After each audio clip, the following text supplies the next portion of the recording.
good.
Feel free to grab a seat, not your own, but a chair. There you go. And we're so pleased that you have all come. Things are stirring. They're stirring big time. And we're here to share a lot of interesting things today. Before we get started, I do want to introduce, because I certainly have not been doing this alone for the last 4 years. I've got two key people that you need to meet. First of all, my financial guru. His name is Jim Schnarf, S-C-H-N-O-R-F. You'll see a lot of him, but he's a very brilliant businessman, numbers guy. He's written extensively. First book came out called Money Will Make You Rich. And he followed that one up with how I turned $500,000 into $500,000. So Jim, I want everybody to see you. There you go. Thank you. And secondly, my longtime associate, Andrew Herdliska. He was with me for many, many years with the Magic, and he jumped right into this years back. And we wouldn't be where we are today without Andrew. So right there, you all know him, and so thank you. Well, here's the background. It was almost close to 4 years ago that we invited you all to come here and get some news. And here's what we said 4 years ago. And by the way, that was pre-Kane days for me. But here's what happened 4 years ago almost. We announced and said that Major League Baseball had said they wanted to expand at some point, as soon as the ballparks in Oakland and St. Pete could get resolved. And we announced that we were going for it, that we wanted to be part of this. But we also said, Orlando, we need to hear from you. Do you want to do this? Is this something that you feel would work? And what are your feelings? And so we had a website, orlandodreamers.com, and in about 4 weeks, over 12,000 people went up to that website and said, yes, absolutely. We're ready to be a big league baseball city. And yes, I'd have interest in season tickets. It was resounding. And so we called another press conference. And at that press conference, we said, Orlando, you have spoken. We've heard you. And our oar's in the water. We're going for it. Well, that was, I don't know, 3.5 years ago. And it's been quiet, definitely quiet since then.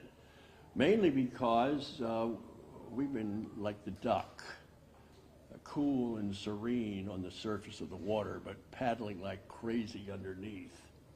And we've made a lot of headway, made a lot of progress, and we're here to tell you about that today. The first thing we had to do was get a financial impact study done to find out what Major League Baseball would mean to this community. Would it be a good deal financially for all of us? And JLL came back with a wonderful, positive report that yes, and Jim can talk to you more about it, but over a 30-year period, the feeling was that this would generate $40 billion over the next 30 years, having a Major League Baseball team here. And so what I wanted to share with you today is the 4 things that you must have if you're going to get a ball club. 4 things have to be there in order to be a Major League Baseball city. Number 1, you've got to have the marketplace. And Orlando right now is the 17th largest media market in North America, with no end in sight. We've passed Miami. Denver is next on the list. We'll catch them. Then comes Detroit. We're going to catch them. Then comes Minneapolis, St. Paul. We're going to catch them sometime in the years ahead. This market is expanding rapidly and growing in all 4 directions. They tell us that 1,000 people a day are moving to Central Florida. And that doesn't take into the account that this year there'll be 80 million visitors from around the world who will settle here for a week or 2, having the vacation of their lifetime. And that's intriguing. Over the next, I don't know, 4 or 5 years, could that figure get to 100 million? They say it could. And already some of the national media are taking little pops. I can see them this week, little darts, about all these people coming down there to go to those theme parks, and they're going to sit in a ballpark? No, never going to happen. Well, 2% of 100 million in our estimation is 2 million people. And if you can't draw another million on your own, we shouldn't even be here. A couple of years ago, do you know how many teams in Major League Baseball drew 3 million people? 6, that was it. So we think we can be in some pretty rare company here. So you've got to have the marketplace. Secondly, you've got to have the ballpark. You can't have a team without a big league ballpark.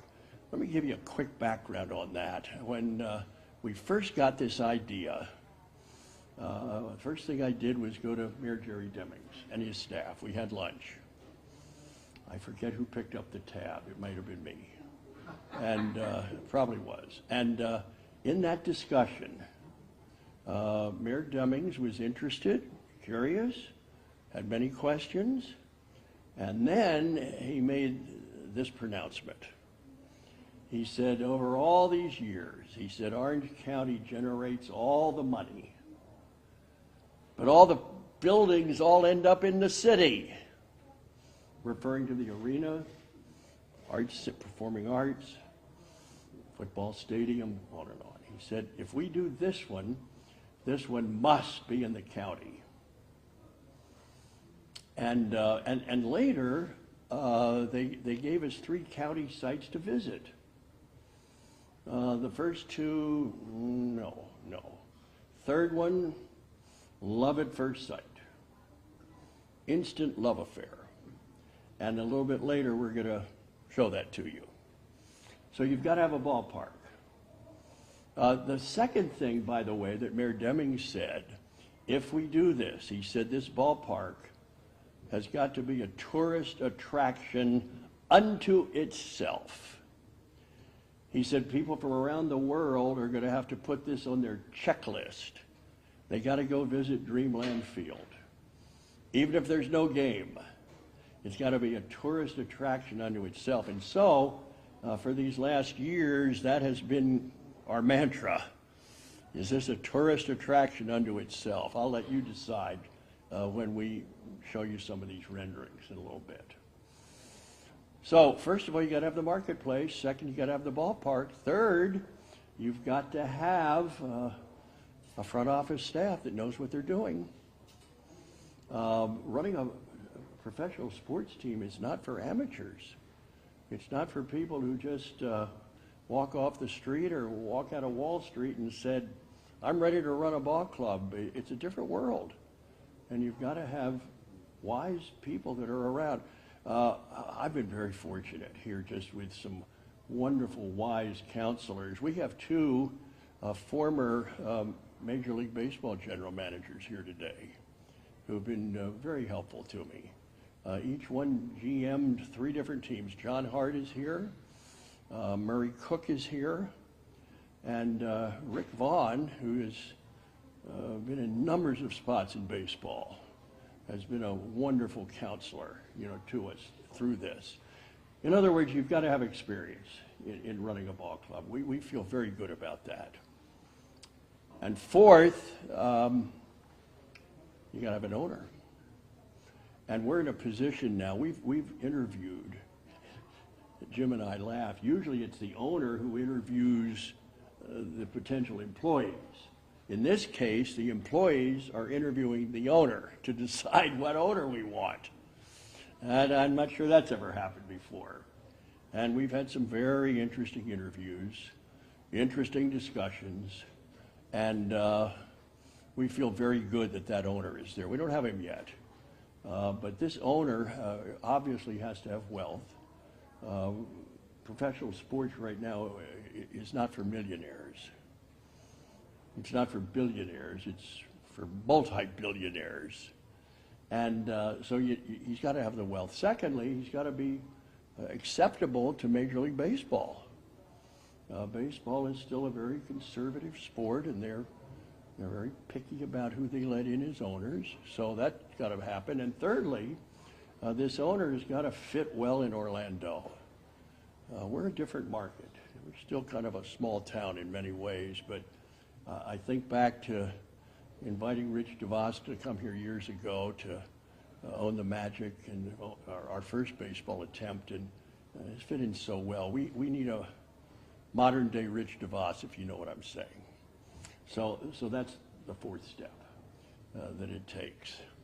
Now, the next big question is, how does this get paid for? Interesting question, isn't it? You've seen the price tag. Ballparks are not cheap these days. We're looking at a $1.7 billion project. And you're going to see more of that in just a minute. But I do want to invite Jim Schnarf to come up and explain to you exactly what we are presenting to this, this task force. I think you're following that. The mayor has asked for a task force to evaluate where these resort tax dollars go. And we've made our pitch, and we get to meet with them this Friday and explain everything. They then recommend to the commission, to the mayor, and to the county commissioners exactly what their recommendation is. Watch that very closely. We feel good about it. And one of the things that we really want to do with all this, you see, baseball is not being played by the inner city kids. The equipment is expensive, the fields are not there. And so we want to build a very nice quality baseball diamond facility in each one of the 6 commission areas, just like the Magic did years ago. They built a $1 million a piece gymnasium facility in each one of the districts. We want to do the same thing with baseball. Nice field, lights, dugouts, and get those inner city kids playing ball. Baseball would be very, very pleased if we can pull that off. Jim, come on up here and explain, if you would, exactly how this all works. Jim Schnarf, ladies and gentlemen. Thank you, Pat. So when Pat first called indicating, hey, we should go after a Major League Baseball team, my first question to Pat as a finance person, a CPA, is, all right, how are you going to pay for a stadium? And so Pat comes back excitedly a few weeks later, takes me down, shows me this amazing site that he's going to talk with you a little bit more about in a minute. And I said, well, we've got to figure out what is the price tag on this going to be, and then we can put together an economic model for it. And looking at some of the other recent stadiums that have been built, you know, Texas Rangers and so forth, and working with our esteemed architectural group, Populous, seeking counsel from people such as Rick Vaughn and other people in baseball, we said, well, based on this wonderful design that we've come up with, it's going to be about $1.7 billion. And that includes parking garages for approximately 6,700 vehicles.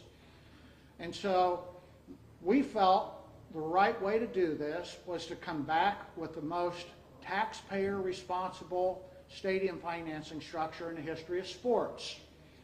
And so with that, we filed a request with Orange County for $975 million in TDT funding.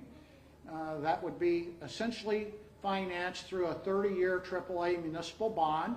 The debt service on that is approximately $49 million a year, roughly 1.5 months of TDT taxes. And then we're going to complement that with $700 million in funding that's going to come from team sources. That will be the single largest private financing amount for a Major League Baseball team for a stadium that's publicly owned in the history of baseball. In addition to that, as Pat alluded, $40 billion in economic impact to Orange County over the next 30 years. Now, I got to tell you, from a person that's spent a lifetime, you know, doing internal rates of return and analyzing major projects, this one is off the charts in terms of the returns to the taxpayers. In addition to that, you know, I'm pleased to announce that part of this structure will be making sure Orange County is not on the hook for any operating deficit of this stadium. The team is going to divert a portion of its revenues to make sure we're not going back to Orange County and asking for money every year to support the stadium. Further, we're going to create a capital reserve account for long-term capital improvements and renovations so that Orange County is not stuck with the problem you see in all these other cities. And you've seen many examples of it across all the sports in recent months, where you got these 20, 25-year-old stadiums and the teams are coming back saying, oh gee, we need $1.5 billion for renovations, you know, from local and state government. Gosh, we might as well just finance a new stadium if the renovations are that much. We're going to allow Orange County to avoid that with our model. So I'll be happy to speak afterwards with any detailed questions you may have. Thank you, Jim. I do want to thank an organization here in Orlando called Red Chip. They're in the world of PR and publicity. Dave Gentry is here, the president of the company, his wife Claire, and numbers of staffers, and we're so grateful for what they've done. They've been more than generous, more than helpful. Well, that raises another big question, a very big question. How do you get a team? Where does a team come from? Well, two ways. You either move an existing team or you dig into this world of expansion. 4 years ago, the Commissioner of Baseball said, I do want to expand. Eventually, we want to get to 32 teams. In our opinion, that's the last expansion we'll ever see. In our lifetime, maybe forever. Timing in this is vital. I look back to 37 years ago when we cranked up the whole effort to bring the NBA here. I mean, it was so precise in the timing. We started the effort in mid-June of '86. By the Labor Day weekend, that would be, what, 90 days later? The NBA was starting to evaluate the different prospects who might be good expansion teams. They ultimately took all 4. But if we had been, I don't know, a month late in getting started, the Magic wouldn't be here. Timing is so critical, and that's the case here. This is never going to happen again. This will be the only time that Orlando has a shot to become a Major League Baseball city. And I'm convinced that without Major League Baseball, you're a sports city, but you're not a big league city. That's how important baseball is to a community. That's how meaningful it is. So this is our only chance. So you either move a team or you dig into the expansion world. Let me share, first of all, just a few thoughts about expansion. They want to add 2 teams. That means, in all likelihood, 1 team west of the Mississippi, 1 team east of the Mississippi.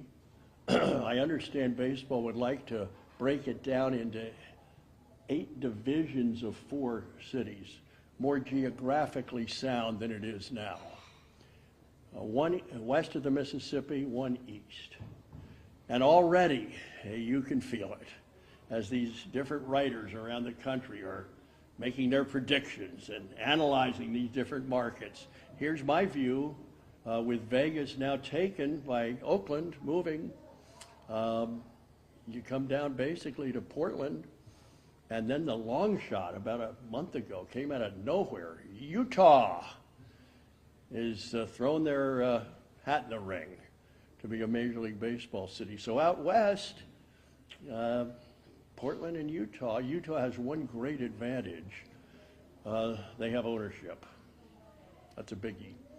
The late Larry Miller, who owned the Jazz, his wife now has inherited the sale of the Jazz, the sale of his auto companies. They're in good shape ownership-wise. East, well, Vegas has been, Nashville has been pounding away at this for years, as we have. I wouldn't be shocked east of the Mississippi if it comes down to Orlando and Nashville. Charlotte keeps getting mentioned, but nothing's stirring there. We don't hear anything going on in Charlotte. Montreal, name keeps popping up. Not sure baseball has a desire to go back to Montreal after all the problems they had up there. We will see. That's what it looks like to us. But first, the Rays ballpark situation must be resolved before the expansion issues begin to really heat up. And I'm not current on all the goings on over there. They've been trying to get a new ballpark for 20 plus years. And we do know that in 4 years, the Trop's coming down, clears out 86 acres that the city of St. Pete wants to completely redo. Affordable housing, shopping, parks, streams, you know, they've got a plan for it all. And including a kind of a boutique type ballpark. And, but everything's rather silent at this point over yonder. But stay tuned. That's got baseball very, very interested and intrigued and curious. Well, I believe, Andrew, the moment that you all came for has arrived. First of all, before you do that, Andy, are there any questions at what we've covered up to this point? Anything we can clear up that's been said or not said or implied? Feel free just to pop that. We can clean that up. It's Mike Bianchi. Yes, Michael. Pat, the task force that ruled on the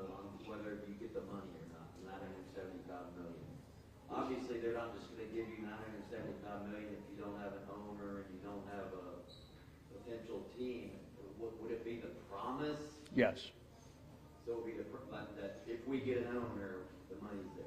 yes. And you're not going to get, at some point, Mike, we will be called in front of the commissioner and their expansion committee to make our presentation.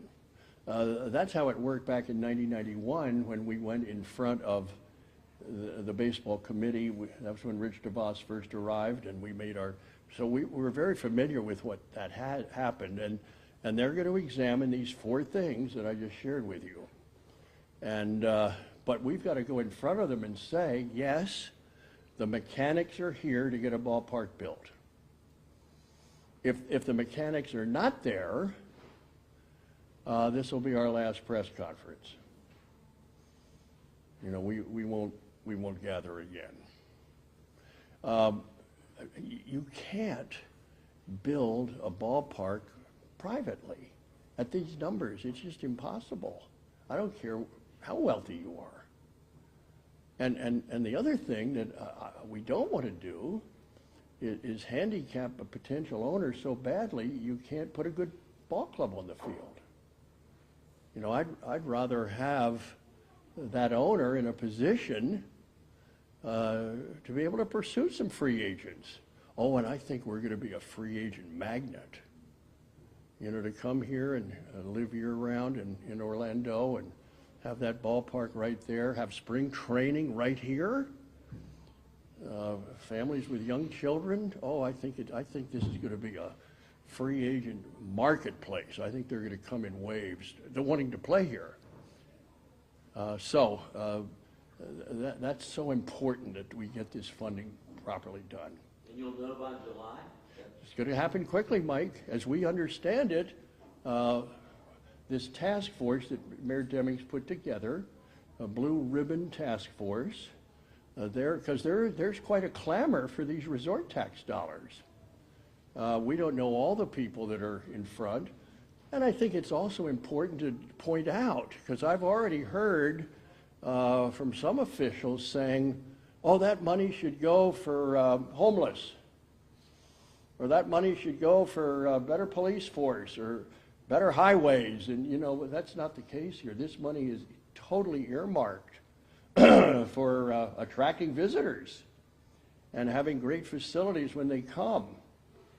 Let's not deny the fact we're a tourist-based economy, and we've got to have great hotels, and we got to have great restaurants, and we got to have great theme parks. We've got to have great swimming areas and fun stuff. And we got to have big league sports. We got basketball. We got soccer. We now have pickleball. Yes, we do, Mikey. Don't know much about pickleball. Maybe someday we'll have Major League Rugby. But until you get a baseball team, you're not a big league city. That would leave only the NFL left. And they're not expanding. And we don't see any signs of movement there. So we've got to stay totally focused on this baseball area. Yes, ma'am. Yeah, do you have a deadline to procure an owner? Are interviews still open? What's that process like? I mean, do you need to have an owner in place by July to present to Orange County? We don't. We want to make sure that we get the right guy. So no, there's not a deadline. But I do want to make an announcement, ladies and gentlemen, across the United States and around the world. If you are interested in owning the Orlando Dreamers, call Jim Schnarf. Jim will be standing by. Let me do one other thing here, because we did this 4 years ago. You may have forgotten. 37 years ago, when we were cranking the Magic thing up, we didn't want to just be Orlando Basketball Limited. That didn't seem very hot. And so we had the contest, did it all, and got our nickname. And we were the Orlando Magic from the beginning. I'm bullish on having a name that makes sense to your community. The Utah Jazz makes no sense. The LA Lakers makes no sense. You know what I'm saying. So we thought, what is Orlando? What's another word? And the thought was, well, what was Walt Disney when he came here in November 22nd, 1963? He had big dreams for another theme park. And then right after him came Arnold Palmer with big golf dreams to make Orlando the golf capital of the world. And then came John Young, who had big space dreams, wanted to walk on the moon. And there you go. Oh, and how about John Hitt? Came here with big education dreams with a little commuter school out there the east side of Orlando. And, well, today UCF is the second largest university in America. And then there's Jimmy Hewitt, old Bubba, who had a dream of having a major league sports team in Orlando, and convinced me up in Philadelphia to come down and put shoe leather to his dream. And those basketball dreams happened. And I think of these 1,000 people a day who are moving here and all these tourists and all, they all come with big dreams. Big dreams for their family and big dreams for their careers and big dreams for a new life. And so we're the city of dreams. So we're the Orlando Dreamers until somebody comes along and says, oh, I got a better name for you. How about the Manatees? Or how about the Egrets? Or Jim even threw up the Pythons who are heading north. I said, Jim, no snakes, no snakes. So that's where we are, and I'm very excited with these renderings. A tourist attraction unto itself. Oh, one other thing before I show them to you. What about rain? Can't deny we have rain here. And what about humidity? You know, that was on the first checklist. How about a retractable dome, which only costs $200 million? And then we said, how about a permanent dome that's not like other domes, a dome you can see through? And you can see the rain hitting it, and you can see the stars and the moon, and you're going to see what we did. I'm a big Jesse Cole fan. I was at a Little League game last night, and here was a kid with a Savannah banana hat on and a banana shirt. And somebody has said to me, well, how are you going to present baseball? I said, think Bill Veeck, think Walt Disney, think P.T. Barnum, think Jesse Cole. Package that all up, and baseball presented in a way that's never been done before. Because you have to do that here because people are so used to this high level of entertainment. We got to do the same thing with baseball as we've done with basketball. All right, enough of that. Andrew? The first rendering. Outdoors. The outside look. Keep in mind, 35 and a half acres. Here is South I Drive.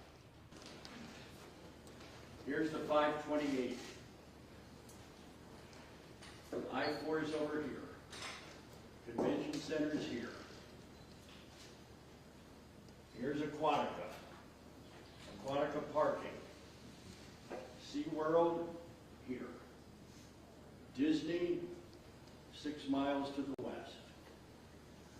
Universal 6 miles to the east. A fan comes in, will never have a drop of water on it for her. Coming right through here with this incredible ballpark that you're going to see in just a minute. There's the outside look at it. Jim, any comments?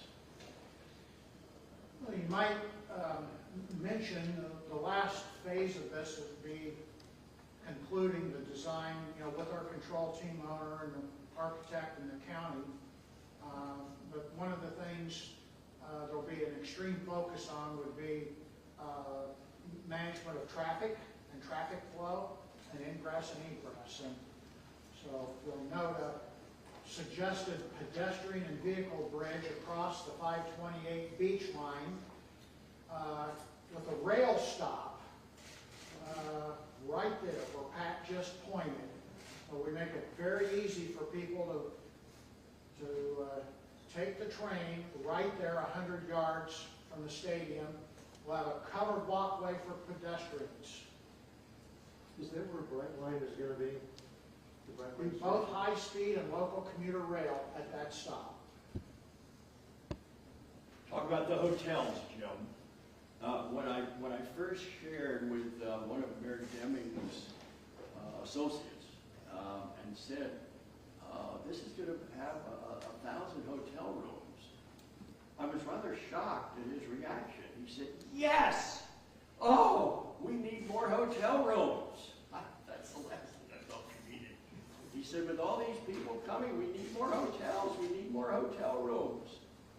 So, to have hotel rooms looking right into the ballpark and right there, and all the things that you can do, the creative things you can think of. How about naming the rooms at a hotel after ball players? No room number, but you're going to be in the Jackie Robinson room tonight, and you're going to be in the Big Poppy room tonight, or so many fun things you can do. So there's your outside look. Got the picture here. Here's the walkover over South I-5. The big DoubleTree Hotel is right here. And one of my favorite little spots is Cheddar's.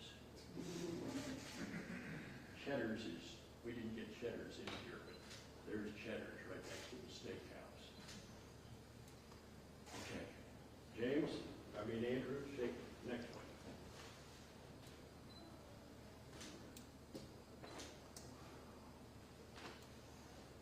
Here is your look inside the ballpark. Somehow or other, that escaped out last night, and somehow some people got an early look at that last night. But now, blown up, big size, 40,000 seats roughly, up to 45. My numbers guy has put a price tag and a number on every seat to make this work financially. And already some of our favorite baseball writers are saying 45,000 seats when they got 13,000 people going to the game in Miami. He said that's going to be brutal. That's going to be pitiful. But may I say this? We're not Miami. Can I say something else? We're not St. Pete. We're Orlando, totally different market. Totally different market.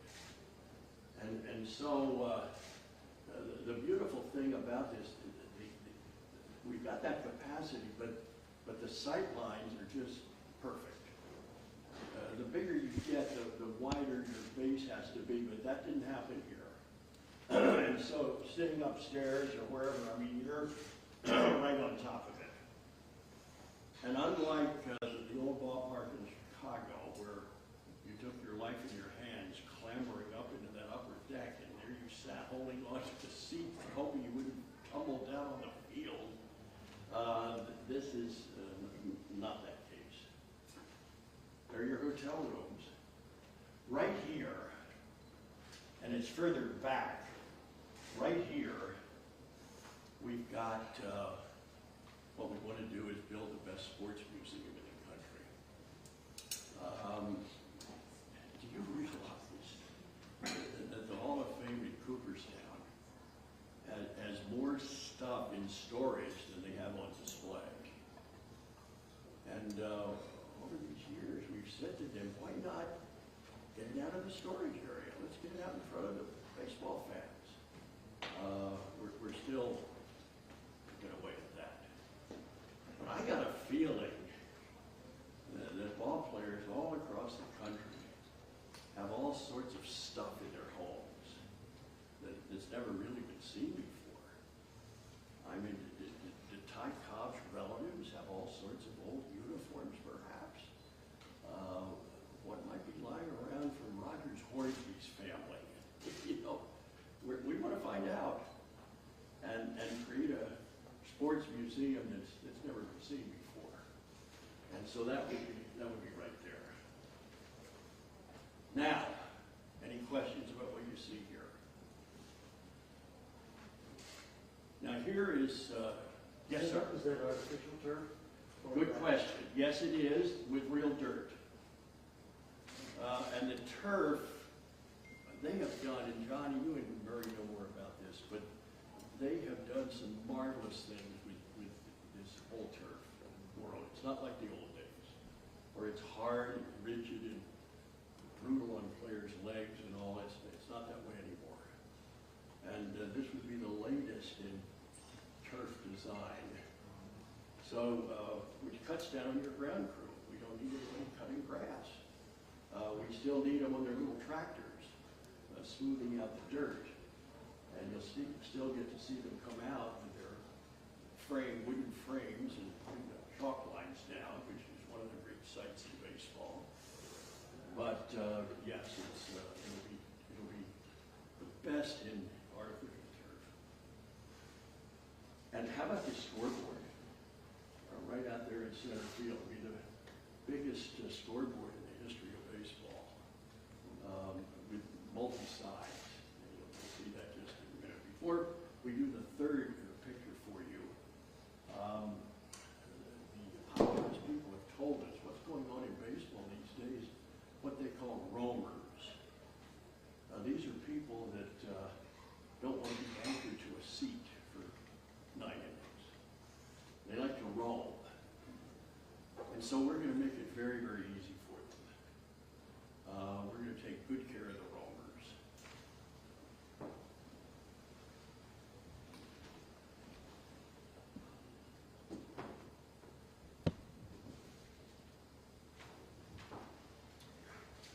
This, you can see the field here, but this is out behind center field.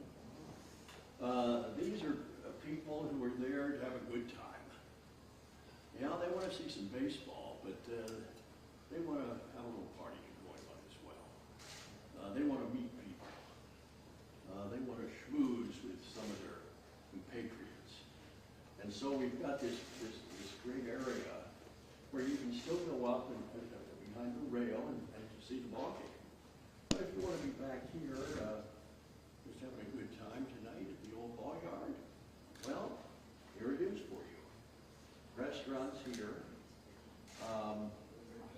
Scoreboard, remember this big scoreboard there, that's going to be right there in front of them.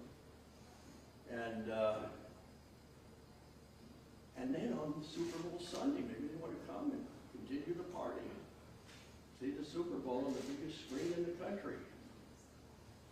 Or see the Final Four.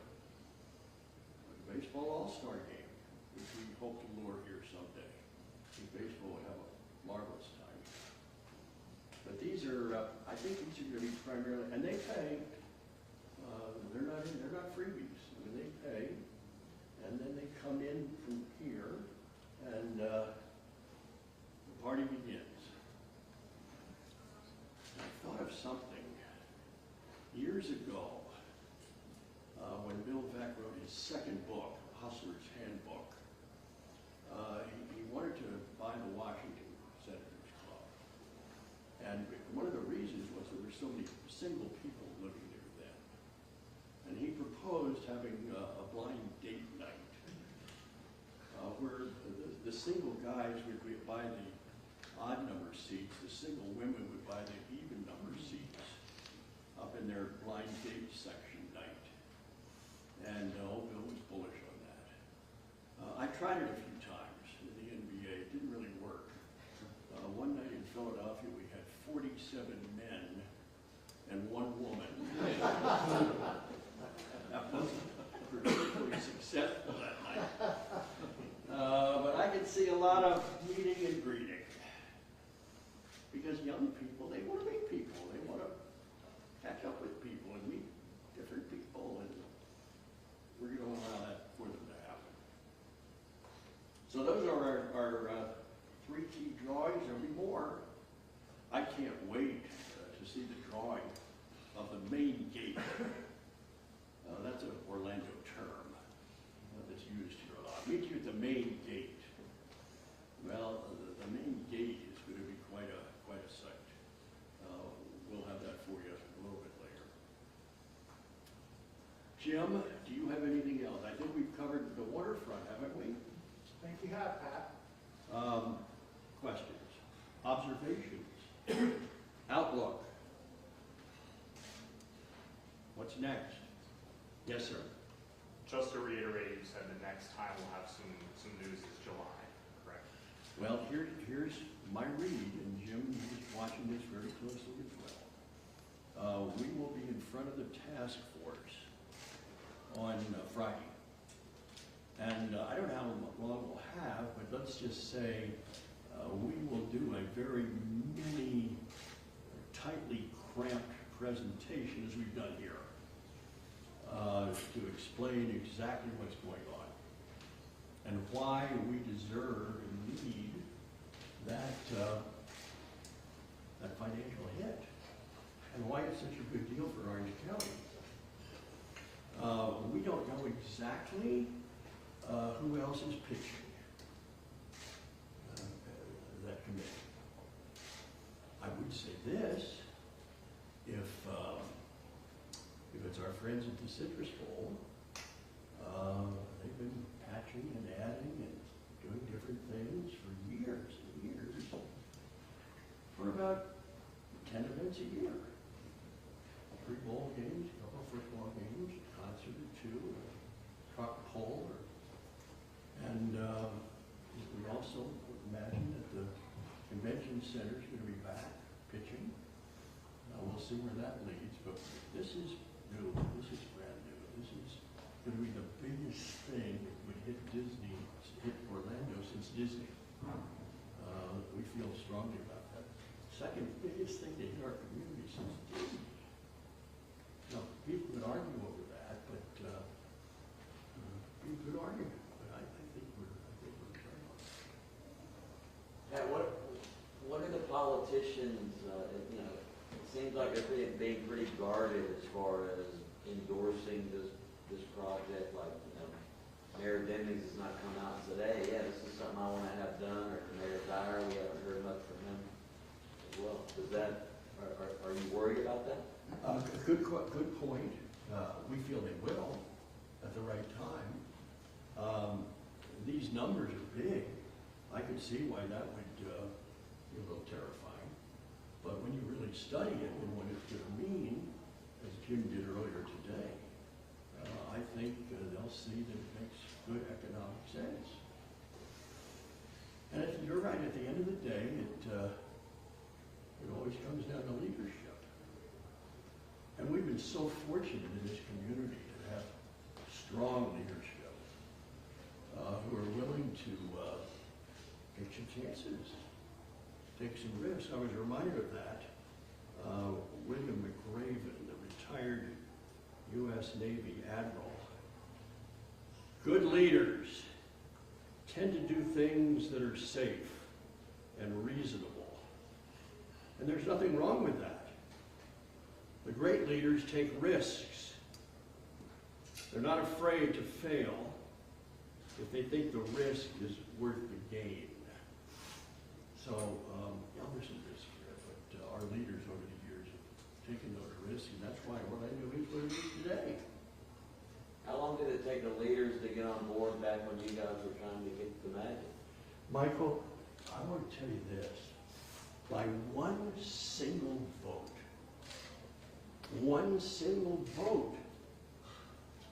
the arena was built. It passed by one vote. And I never will forget. I was at a speaking engagement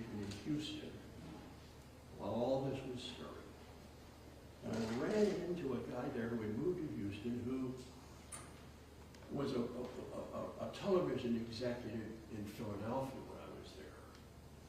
And we had a nice visit, and I told him what I was doing and what we were waiting on. He said, you know what? He said, my mother-in-law is on the Orange County Commission. She's one of the voters.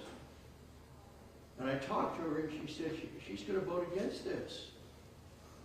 I said, Vince, please call her. Please call her and see if you can swing her. And he did.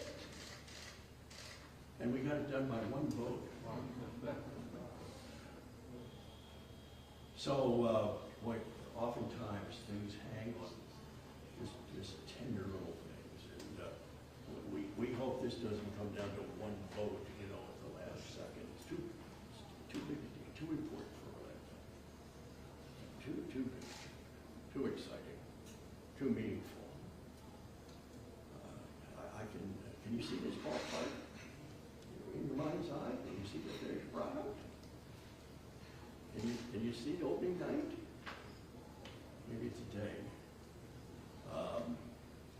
Orlando Dreamers are going to open with the New York Yankees 3-game series. And unlike, you know how they play on a Thursday or a Wednesday, then they take Thursday off in case there's a rain out. That won't happen here. We'll play every night. 81 games. Never have to worry about a rain out. That's the one thing I like about the Trop. The Trop gets hammered relentlessly, but when you go over there, you know there'll be a ball game. And you also know that you'll be comfortable. You won't be sweating bullets. In this case, with our roof, you'll be able to see the stars and the moon. Although I'm thinking of starting like at 6:05. 6:05. And that way the game's over by 8:30, 29. It gives people plenty of time to continue their evening activities. Or if you have to get kids home for school, for bed, you'll be home by 9:30. So we're doing a lot of dreaming, haven't we? Well, we're available, media, for whatever you need, and we're so glad you came out. I'm so thrilled that Dave Gentry is here, and my friend John Harden just finished a round of golf. And John, remember, golf spelled backwards is flawed. My friend Murray Cook and Murray and I started at the same time. I was the general manager of the Spartanburg Phillies. He was the general manager of the Gastonia Pirates. 65, 66, 67. Boy, the years go on, don't they? Yeah. And, and Murray's son-in-law is Chad Mottola, who's a former UCF player, who's the head coach for the Rays. So we got a lot of baseball stuff going on here. Well, thank you so much, gang. We're so glad you came. So glad you came.